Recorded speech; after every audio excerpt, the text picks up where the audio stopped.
নমস্কার বন্ধুরা, welcome to Shampa's kitchen. আজকে নিয়ে এসেছি খুবই জনপ্রিয় বেঙ্গলি রেসিপি চিংড়ি কচুরলতি।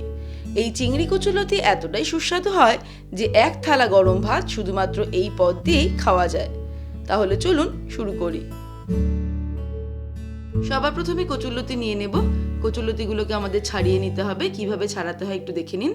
এইভাবে প্রথমে কেটে আমাদের কচুরলতির আঁশগুলো বা ছালগুলো যেটাই বলবেন সেটাকে ছাড়িয়ে নিতে হবে। এইভাবে আমি হাত দিয়েই ছাড়িয়ে নিচ্ছি, আপনারা চাইলে বটি দাও বা ছুরি দিয়েও ছাড়াতে পারেন। প্রথমে টুকরো করে কেটে কেটে নিয়ে মোটামুটি 1 আঙুল মতো টুকরো করে কেটে নেব, আর এইভাবে ছালগুলোকে বা আঁশগুলোকে ছাড়িয়ে নেব। সবকটা কচুরলতি কিন্তু আমাদের এইভাবে ছাড়িয়ে ছাড়িয়ে রেডি করে নিতে হবে। টুকরো করে কেটে কেটে নেব আর ছালগুলো ছাড়িয়ে নেব। সবটা ছাড়িয়ে নিয়ে ফিরে আসছি। আর এরকম ভাবে আপনারা ছুরির পেছনটা দিয়ে কচুরলতির গাটা এইভাবে ঘষে ঘষেও আঁশটা তুলে দিতে পারেন। আমি কচুরলতিগুলো সবকটা ছাড়িয়ে নিলাম। এবার এগুলোকে সিদ্ধ করে নেব। কড়াইতে বেশ কিছুটা পরিমাণে জল গরম করেছি। যখন জলটা ফুটতে শুরু করবে এর মধ্যে কচুরলতিগুলো দিয়ে দেব। কচুরলতি সিদ্ধ করার সময় দিয়ে দিচ্ছি 1/2 টিস্পুন পরিমাণে নুন। এবারে হাই ফ্লেমে কচুরলতিগুলোকে সিদ্ধ করে নেব ঢাকা দিয়ে। খুব বেশি যেন সিদ্ধ না হয়ে যায় সেটা খেয়াল রাখতে হবে। 80% মতো সিদ্ধ করে নিলেই চলবে। সিদ্ধ হয়ে গেলে ফিরে আসছি।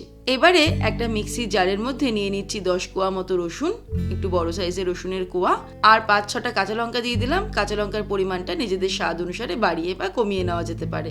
এটাকে আমি একদম মিহি পেস্ট করে নেব। তারপর চলে যাব পরের স্টেপে। নিয়েছি 300 গ্রাম চিংড়ি মাছ, মাঝারি সাইজের চিংড়ি মাছ নিয়েছি। এর মধ্যে দিয়ে দেবো 1/2 টিস্পুন পরিমাণে নুন, আর দিয়ে দিচ্ছি 1/4 টিস্পুন হলুদ গুঁড়ো। নুন হলুদটাকে মাছে মাখিয়ে নেব আর চলে যাব পরের স্টেপে। এদিকে কচুরলতি সিদ্ধ হয়ে গেছে। আমি 7-8 মিনিট কচুরলতিটাকে ঢাকা দিয়ে সিদ্ধ করে নিয়েছি। এবারে জলটাকে ঝরিয়ে নেব। এবারে কড়াই গরম করে তার মধ্যে বেশ কিছুটা পরিমাণে সর্ষের তেল নিয়ে নিয়েছি, প্রায় 4 to 5 টেবিল স্পুন। তেল ভালো মতো গরম হয়ে গেলে চিংড়ি মাছগুলো এর মধ্যে ফ্রাই করে নেব। মিডিয়াম ফ্লেমে চিংড়ি মাছগুলো ফ্রাই করব, কিন্তু খুব বেশি সময় চিংড়ি মাছ ফ্রাই করব না, কারণ তাতে চিংড়ি মাছগুলো একটুখানি রাবারি হয়ে যাবে। আমি 1 মিনিট চিংড়ি মাছগুলোকে ফ্রাই করে নিলাম উল্টে পাল্টে। এবার এগুলোকে তেল থেকে ছেঁকে তুলে নেব। চিংড়ি মাছগুলো ভেজে নেওয়ার পর ওই তেলেই ফোড়ন দিয়ে দেব। ফ্লেমটাকে একদম কমিয়ে নিয়েছি। দিয়ে দিচ্ছি 2টো শুকনো লঙ্কা, 2টো তেজপাতা আর 1/2 টিস্পুন কালো জিরে। ফোড়নটাকে 10-15 সেকেন্ড ফ্রাই করে নেব মিডিয়াম টু লো ফ্লেমে। এবারে এর মধ্যে অ্যাড করে দিচ্ছি কুচানো পেঁয়াজ। 2টো বড় সাইজের পেঁয়াজ কুচিয়ে নিয়েছি, সেটা দিয়ে দিলাম। এই রেসিপিতে কিন্তু পেঁয়াজের পরিমাণটা একটু বেশি দিতে হবে। পেঁয়াজটাকে মিডিয়াম ফ্লেমে 5 মিনিট ফ্রাই করব। পেঁয়াজটাকে 5 মিনিট ফ্রাই করে নিলাম। এবারে এর মধ্যে অ্যাড করে দেব বেটে রাখা কাঁচা লঙ্কা আর রসুন। কাঁচা লঙ্কা রসুন বাটা অ্যাড করার পরে আরও 3 মিনিট মিডিয়াম ফ্লেমে ফ্রাই করব।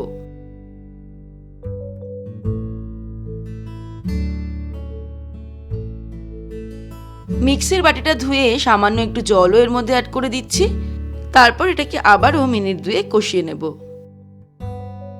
এবারে কিছু গুঁড়ো মশলা অ্যাড করব। ফ্লেমটাকে একদম লোতে করে দিয়ে এর মধ্যে দিয়ে দিচ্ছি 1 টিস্পুন জিরের গুঁড়ো, হলুদ গুঁড়ো দিয়ে দিচ্ছি 1/2 টিস্পুন, লঙ্কার গুঁড়ো দিয়ে দিচ্ছি 1/2 টিস্পুন। তবে আবারও বলছি, ঝালটা নিজেদের স্বাদ অনুসারে অ্যাড করতে হবে। আর দিচ্ছি 1 টিস্পুন নুন, আপনারা স্বাদ অনুসারে অ্যাড করবেন। এবারে আবারও অল্প জল অ্যাড করব আর মশলাটাকে মিনিট 5 কষিয়ে নেব মিডিয়াম টু লো ফ্লেমে। 5 মিনিট মশলাটাকে কষিয়ে নিলাম। এবারে এর মধ্যে দিয়ে দেব একটা টমেটো কুচি। টমেটো দেওয়ার পরে আবারও মশলাটাকে 3 থেকে 4 মিনিট কষিয়ে নেব। মশলা কষানো আমাদের কমপ্লিট। আমি মশলাটাকে ভালো করে কষিয়ে নিয়েছি যতক্ষণ না মশলা থেকে তেল বেরোনো শুরু হচ্ছে। এবারে এর মধ্যে অ্যাড করে দেব ভেজে রাখা চিংড়ি মাছ। চিংড়ি মাছ অ্যাড করার পরে আরও মিনিট খানেক মশলার সঙ্গে চিংড়ি মাছটাকে কষিয়ে নেব।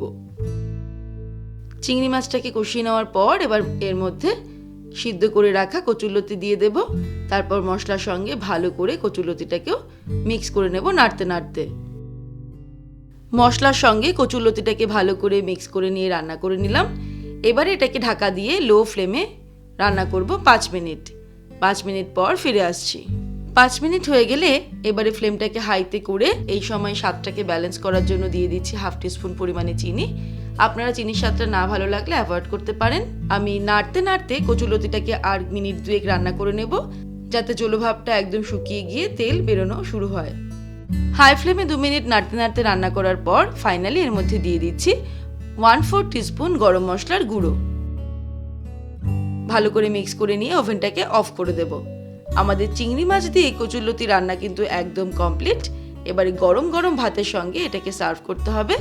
তাহলে দর্শক বন্ধুরা, আজকের এই রেসিপি আপনাদের কেমন লাগলো আমাকে ভিডিওর নিচে কমেন্ট সেকশনে কমেন্ট করে জানাবেন। ভালো লাগলে লাইক করার অনুরোধ রইল, আর বন্ধুদের সঙ্গে কিন্তু অবশ্যই শেয়ার করুন। ভালো থাকবেন, সুস্থ থাকবেন। আমি আবার হাজির হব নতুন নতুন রেসিপির সঙ্গে। নমস্কার।